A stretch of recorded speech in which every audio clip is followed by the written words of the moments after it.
أما بعد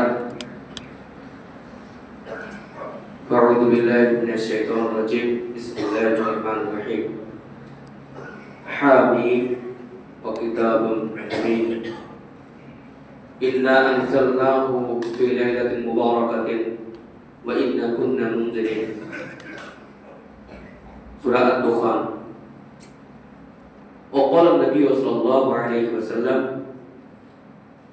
من قام ليلة الصيام ليلة القدر إيمانا واحتسابا غفر له ما تقدم من ذنبه رواه البخاري. সমস্ত তারিফ সেই আল্লাহর জন্য যিনি আজকে পবিত্র মাহে রমজানে 21-এ তারাবি পড়ার ক্ষমতা করলেন এবং সেই সাথে আজকে রাত্রির অত্যন্ত গুরুত্বপূর্ণ বিষয় লাইলাতুল কদর। আল্লাহ তাআলা মানুষকে কিছু অফার দিয়েছেন, যে অফারটুকু নবী করিম সাল্লাল্লাহু আলাইহি ওয়াসাল্লাম তিনি বলেন বনি ইসরাইলের যুগে চারজন আবিদ তারা আল্লাহর ইবাদত করতে সামান্যতম খান্তি করেন। আল্লাহর পুরো ইবাদত যতটুকু করা ততটুকু করেছে। 83 বছর ধরে এক লাগাতার তারা ইবাদত করেছেন। সেই কথা বলতে গিয়ে নবী করিম সাল্লাল্লাহু আলাইহি ওয়াসাল্লাম বলেন যে সেই যুগে হযরত আইয়ুব আলাইহিস সালাম, হযরত হাজকিল আলাইহিস সালাম, হযরত ইউসা বিন নুন এরা এত আল্লাহর ইবাদত বন্দী করেছে, সেই তুলনায় আমাদের কিছুই না। সাহাবারা জিজ্ঞাসা করলেন, ইয়া রাসূলুল্লাহ, আমরা কি অত সময় ধরে বাঁচতে পারবো? আমাদের কিছু করার আছে? সবাই অবাক হয়ে গেল। সেই প্রসঙ্গে আল্লাহ তাআলা সাহাবাদের মনটাকে জয় করার জন্য নবী করিম সাল্লাল্লাহু আলাইহি ওয়াসাল্লাম বসে আছেন, এমন তো অবস্থায় জিবরিল আলাইহিস সালাম তিনি অবতীর্ণ হলেন। হওয়ার পরে তিনি বললেন যে আল্লাহ তাআলা আপনাদেরকে এমন একটা সময়, এমন একটা সুযোগ করে দিয়েছেন, যে সুযোগটুকু একটুকু করলেই 1000 মাস অপেক্ষা উত্তম হবে সেই ইবাদতটি। সাহাবারা শুনে খুশি হলেন। সেই খুশির সংবাদটা কি? নবী করিম সাল্লাল্লাহু আলাইহি সাল্লাম তিনি বলছেন, আল্লাহ তাআলা আয়াত নাযিল করলেন, ইন্না আনজালনাহু ফি লাইলাতিন মুবারাকাতিন ওয়া ইন্না কুন্না মুনজিরিন। তারপরে আল্লাহ তাআলা বলছেন, আমি এই কোরআনকে অবতীর্ণ করেছি রমজান মাসে বরকতময় রাত্রিতে, মর্যাদাপূর্ণ রাত্রিতে। মর্যাদাপূর্ণ রাত্রি বলতে কোন রাত্রি? রমজান মাসে তো 30টা রাত্রি আছে, তো সেই রাত্রির মধ্যে সর্বোৎকৃষ্ট রাত্রি হচ্ছে শবে কদর রাত্রি, যেটাকে কোরআনের ভাষায় লাইলাতুল কদর বলা হয়। আল্লাহ তাআলা তার পরবর্তীতে সূরা কদর, যে সূরাটি আমরা পাঠ করি, সূরাটির নাম হচ্ছে সূরা কদর। ইন্না আনজালনাহু ফি লাইলাতুল কদর ওয়া মা আদরাকা মা লাইলাতুল কদর লাইলাতুল কদর খায়রুম মিন আলফি শাহর। আল্লাহ তাআলা পরবর্তী আয়াত নাযিল করে বললেন যে আমি এই কোরআনকে অবতীর্ণ করেছি বরকতপূর্ণ রাত্রিতে এবং মর্যাদাপূর্ণ রাত্রিতে। সেই রাত্রিটা কি জানো? ওয়া মা আদরাকা মা লাইলাতুল কদর। সেই লাইলাতুল কদরটা তোমরা কি জানো কোনটি? পরবর্তীতে আল্লাহ তাআলা এই কোশ্চেন করার পরে বলছেন, লাইলাতুল কদরি খায়রুম মিন আলফি শাহর। সেই রাত্রিটা হচ্ছে এমন একটা রাত্রি, খায়রুম মিন আলফি শাহর, অর্থাৎ 1000 মাস, আলফ মানে 1000, 1000 মাস অপেক্ষা উত্তম হয়েছে রাত্রিটা। সে রাত্রিটা হচ্ছে এই শবে কদর রাত্রি। আল্লাহ তাআলা আমাদেরকে সুযোগ করে দিয়েছেন এই রাত্রিতে ইবাদত বন্দী করার জন্য। গুরুত্বপূর্ণ বিষয়।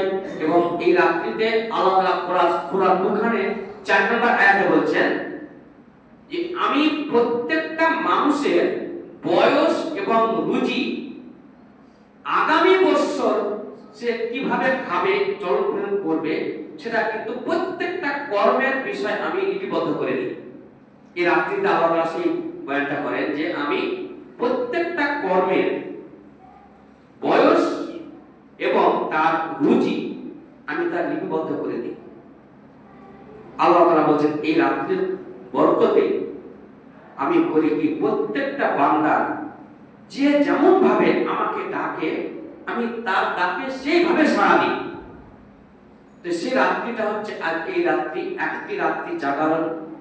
আল্লাহর নবী হুজুর আকরাম সাল্লাল্লাহু আলাইহি ওয়াসাল্লাম তিনি রাত্রি জাগরণ করতেন, তার বিবিদেরকে জাগাতেন, কোমর বেঁধে, বলছে মজবুত করে কোমরকে বেঁধে দিতেন। হাদিসের কথা ভাষায় বলছে ইজা তাহবাত বেঁধে দিতেন এবং রাত্রি জাগরণ করতেন, বিবিদেরকেও জাগাতেন। কারণ এই রাত্রি আমরা একটা সময় আছে যে সময়টা আমরা জানতে পারবো না, কিন্তু এমন একটা সময় আছে সেই সময়টা আমি জিকির আজকার তাসবিহ তাহলিল এবং আল্লাহর কাছে দোয়া যদি করি আল্লাহ তাআলা দোয়াটা কবুল হয়ে যাবে। আমরা প্রত্যেকেই গুনাহগার, কেউ না কেউ কোনো একটা বিপদে আমরা পড়ে আছি, কেউ না কোনো একটা বালা মুসিবতে পড়ে আছি।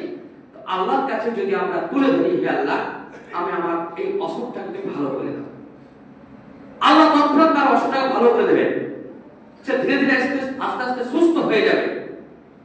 এই রাত্রিতে আমার একটা মর্যাদা। তো আমরা এই সে রাত্রিটা আজকে প্রথম 21 রাত্রি আমরা পেয়েছি। আল্লাহর কাছে এটাই আমরা কামনা করব, বা আমাদের করার কর্তব্য এটাই যে আমরা আল্লাহর কাছে আজকে গুনাহটাকে তুলে দেব, যে আমি জীবনে এই গুনাহগুলো আমি করেছি, তুমি সবই জানতে পারছো আল্লাহ, তবুও তোমার দরবারে আমি তুলে দিলাম, তুমি আমার গুনাহগুলোকে ক্ষমা করো।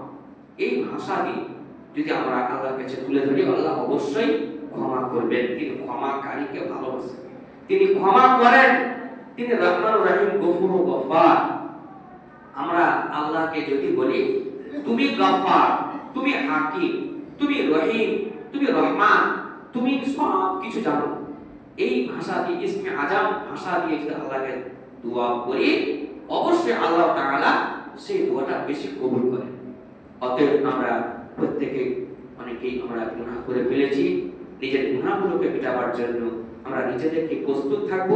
এইভাবে জিকির আজকার করে তাসবিহ তাহলিল করে আজকে রাত্রে তারাবির নামাজ শেষ রাত্রে পড়াটাই বেটার। সে রাত্রে বলছে নামাজটাকে এমন ভাবে ধীরে ধীরে পড়ুন যেন সে রাত্রি 1টা থেকে শুরু করে 12টা থেকে শুরু করে সুবহ 7 পর্যন্ত যেন পড়া হয়।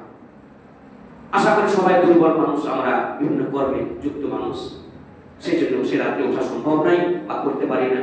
তো যারা এরকম যে শেষ রাত্রে আল্লাহর কাছে দোয়া কাঁদা কাটা করবো, তাহলে তাদের জন্য বলি শেষ রাত্রে বেতের নামাজটা সেইভাবে পড়বো এবং নিজের গুনাহগুলোকে মিটিয়ে দেব।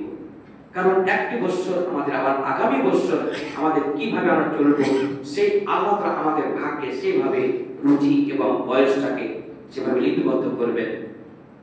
আমরা হয় আগামী বছর বেঁচে থাকবো, না হয় মরে যাব জানি না, কিন্তু এর উদ্দেশ্য আল্লাহ তাআলা আমাদের পূরণ করবেন। আমি যদি আশা থাকি ভাই আল্লাহর কাছে, আল্লাহ তুমি আমাকে দীর্ঘজীবী করো, আমার হায়াত দারাজ বাড়িয়ে দাও, আমাকে তুমি উজ্জ্বল করে বরকত দাও, আল্লাহ অবশ্যই সেভাবে যেন আমি তোমার বেশি বেশি করে ইবাদত বন্দেগী করতে পারি, এরকম আমাকে ক্ষমতা দাও। এই ভাষাগুলো আমি আল্লাহর কাছে চেয়ে নিই, আল্লাহ অবশ্যই দিবেন। আমরা মানুষ আশাধারী, আল্লাহর কাছে আশা করবো এইটুকুই যে আল্লাহ যেন আমাদের সঠিকভাবে চলার, সঠিকভাবে নিয়ম মানার তৌফিক দান করেন। বলুন আমিন। ওয়া আখিরু দাওয়ানা আলহামদুলিল্লাহি রাব্বিল আলামিন। ইন্নাল্লাহা ওয়া মালাইকাতুহু ইউসাল্লুনা আলান নবী ইয়া আইয়ুহাল্লাযীনা আমানু সাল্লু আলাইহি ওয়া সাল্লিমু তাসলিমা।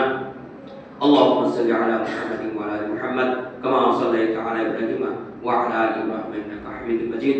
اللهم بارك على محمد وعلى ال محمد كما باركت على ابراهيم وعلى ال ابراهيم انك حميد مجيد. আমরা শেষ রাতে জাগরণ করব, যেসব দোয়াগুলো বেশি বেশি করে পাঠ করব একটু শিখে নিন। আল্লাহুম্মা ইন্নাকা আফুউন তুহিব্বুল আফওয়া ফা'ফু আননি। সর্বপ্রথম রাত্রি জাগরণ করার মা আয়েশা সিদ্দিকা রাদিয়াল্লাহু তাআলা আনহা তিনি বলছেন যে হে আল্লাহর রাসূল আমরা রাতে জাগরণ করব কোন দোয়াটি পাঠ করব একটু শিখিয়ে দিন আমাদের। নবী করিম সাল্লাল্লাহু আলাইহি ওয়াসাল্লাম তিনি এই ভাষাটা শিখিয়ে দিলেন। কি শিখালেন?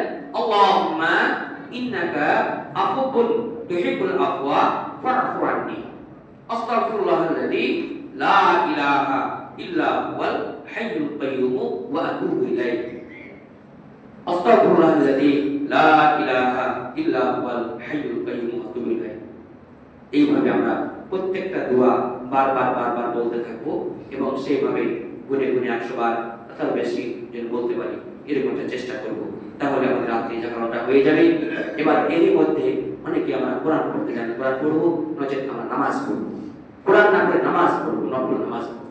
আল্লাহ যেন আমাদেরকে এগুলো করার তৌফিক দান করেন, বলুন আমিন। সুবহানাকা আল্লাহুম্মা রাব্বানা ওয়া বিহামদিকা আশহাদু আল লা ইলাহা ইল্লা আনতা আস্তাগফিরুকা ওয়া আতুবু ইলাইক। যারা রাতে হয়তো জাগরণ করবেন না তারা